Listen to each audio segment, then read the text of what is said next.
Bienvenue dans ce module où nous allons découvrir ensemble la fiche d'une unité dans PlexFlow.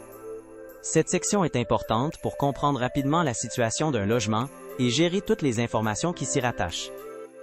Tout d'abord, rendez-vous sur votre tableau de bord dans la section Propriétés. Vous y verrez l'ensemble de la structure de votre parc, soit les sous-comptes, les propriétés ou immeubles, ainsi que toutes les unités qui y sont rattachées.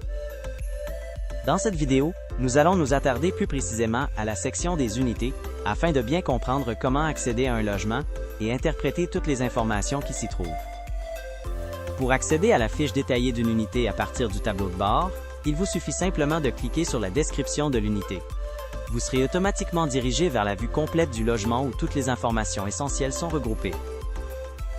Avant d'aller plus loin, il est essentiel de définir ce qu'est une unité dans PlexFlow. Dans sa définition la plus simple, une unité est un espace pour lequel il existe une entente contractuelle permettant d'occuper un lieu au sein de cet immeuble. On y retrouve notamment des appartements, des chambres ou des locaux commerciaux. Reprenons maintenant avec la description de la fiche de l'unité. Après avoir cliqué sur l'unité, vous arriverez sur une fenêtre semblable à celle-ci. Conformément à la définition que nous avons vue plus tôt, nous sommes maintenant dans la fiche de l'espace locatif. Vous y apercevrez la fiche descriptive de l'unité, incluant l'adresse civique, ainsi que la propriété à laquelle elle est rattachée. Dans le coin supérieur droit de la fiche de l'unité, vous verrez 4 boutons importants. Le bouton Email locataire vous permet d'envoyer un courriel à tous les locataires associés à cette unité. Le bouton Effacer sert à supprimer l'unité. Il est important de préciser que cette action efface uniquement l'unité et non la propriété entière. Cette option doit donc être utilisée avec prudence. Le bouton Modifier vous permet de mettre à jour les informations de l'unité. C'est notamment à cet endroit que vous pouvez corriger une erreur liée à l'adresse présentée sur le bail. En cliquant sur ce bouton, une fenêtre comme celle-ci va s'afficher et vous permettra d'ajuster les informations nécessaires. La ligne Nickname correspond à la description interne de l'unité. Cette information sert uniquement à repérer et distinguer rapidement l'unité dans une liste, par exemple lorsque vous naviguez dans vos propriétés ou dans vos rapports. Il est important de noter que ce nickname n'apparaîtra jamais dans le bail et n'a aucune incidence sur l'adresse officielle du logement. La ligne adresse représente l'adresse officielle de l'appartement. C'est cette information qui sera utilisée dans le bail, ce qui en fait un élément très important à vérifier. Assurez-vous toujours que l'adresse affichée ici est exacte. Si l'adresse proposée n'est pas la bonne ou qu'elle n'apparaît pas dans la liste, vous pouvez l'entrer manuellement en cliquant sur l'option « Adresse inexistante ». Cette fonction vous permet d'inscrire l'adresse correctement afin que le bail reflète fidèlement la réalité du logement. La ligne « Numéro d'appartement » réfère au numéro attribué à l'unité. Cette section doit être remplie uniquement lorsqu'un numéro identifie réellement le logement, comme un numéro de chambre ou un numéro d'appartement. Il est important de porter attention à ce champ. Si votre unité possède déjà un numéro civique unique, vous ne devez pas inscrire ce numéro dans la section Numéro d'appartement. Ajouter le numéro civique ici peut entraîner des erreurs dans les baux et créer de la confusion dans l'adresse officielle. Dans l'exemple présenté, on constate qu'il s'agit de l'appartement 1 de l'immeuble situé au 123 rue Montréal. Finalement, la ligne Chambre réfère au type de logement. C'est à cet endroit que vous pouvez indiquer le nombre de pièces qui composent l'unité. Par exemple, un 2,5, un 4,5, ou toute autre configuration correspondant à l'espace locatif. Revenons maintenant au bouton situé dans le coin supérieur droit. Le dernier bouton est « Préparer un nouveau loyer ». C'est grâce à ce bouton que vous pouvez créer un nouveau bail. Il sert à amorcer la création d'une nouvelle période de loyer pour l'unité, par exemple lorsqu'un locataire arrive ou lorsque vous devez générer un nouveau bail. Ce bouton est très important et nous l'aborderons plus en détail dans d'autres vidéos. Pour le moment, il est simplement important de retenir qu'il vous permet de créer une nouvelle période pour votre unité et que c'est ici que vous avez la possibilité de générer un bail complet. Poursuivons avec l'analyse des indicateurs. Les informations encadrées proviennent de différentes sections de PlexFlow et offrent un résumé rapide de la situation générale du logement.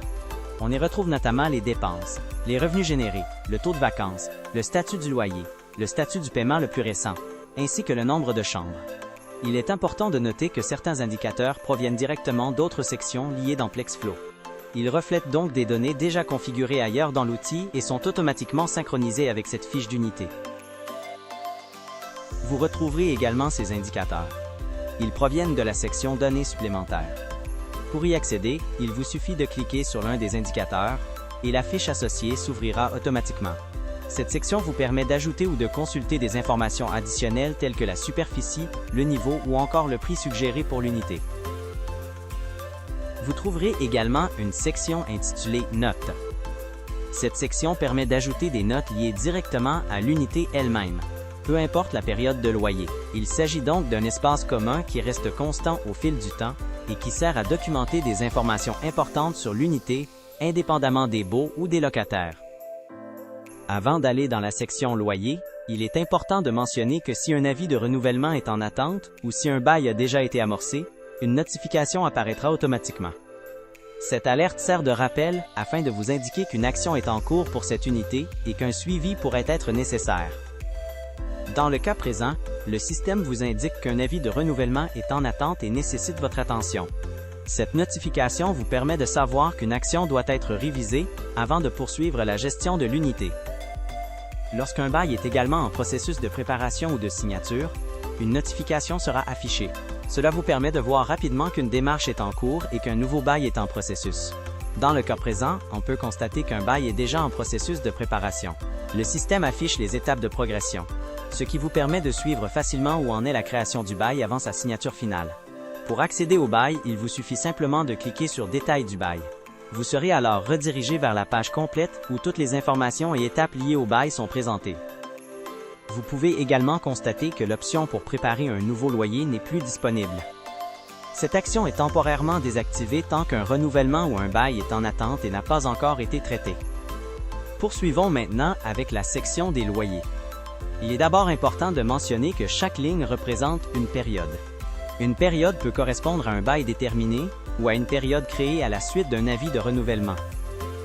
La colonne Statut permet de voir la situation de chaque loyer. C'est ici que vous verrez si la prochaine période est complétée, active ou programmée. Une période complétée réfère à une période finalisée, ce qui signifie que l'occupation des lieux loués est terminée. Une période active correspond à une période en cours, où le bail est présentement valide et où le logement est occupé. Dans la situation que vous auriez une période programmée, celle-ci représenterait une période future, déjà prévue dans le système, mais qui n'a pas encore débuté. Passons maintenant à la section locataire. Vous y verrez les personnes concernées pour cette période de loyer. Dans cette section, en cliquant sur le nom d'un locataire, vous pouvez accéder à plus de détails et consulter l'ensemble de ces informations. Pour modifier ces informations, il suffit ensuite de cliquer sur le bouton bleu. Dans l'exemple présenté, on remarque que le locataire dispose d'un compte Plexflow, ce que confirme la présence du bouton jaune. Dans certaines situations, certaines données peuvent être limitées au niveau des modifications en raison de ce compte Plexflow. Il peut alors être nécessaire de désynchroniser le compte en cliquant sur le bouton jaune avant de pouvoir ajuster certaines informations. Vous aurez alors la possibilité de modifier les informations affichées, comme le nom du locataire, son courriel ou ses numéros de téléphone. Poursuivons maintenant avec la section Paiement. Il s'agit de l'endroit où vous pouvez voir le montant du loyer par mois. Ce montant correspond au loyer de base auquel s'ajoutent les services associés, par exemple le stationnement ou les électroménagers, lorsque ceux-ci ont été ajoutés à la période. Finalement, nous avons la section Paiement précédent. Cette colonne vous permet de voir rapidement si les paiements de loyer sont à jour. Dans le cas présent, on constate que le paiement du dernier mois a bien été collecté. Cela complète cette première partie consacrée à la fiche d'une unité. Retenez d'abord qu'une unité représente un espace locatif précis dans votre immeuble et qu'il est essentiel de bien l'identifier pour organiser votre parc immobilier et percevoir correctement les loyers. La fiche d'unité donne un accès rapide aux actions principales, comme email locataire, effacer, modifier et préparer un nouveau loyer.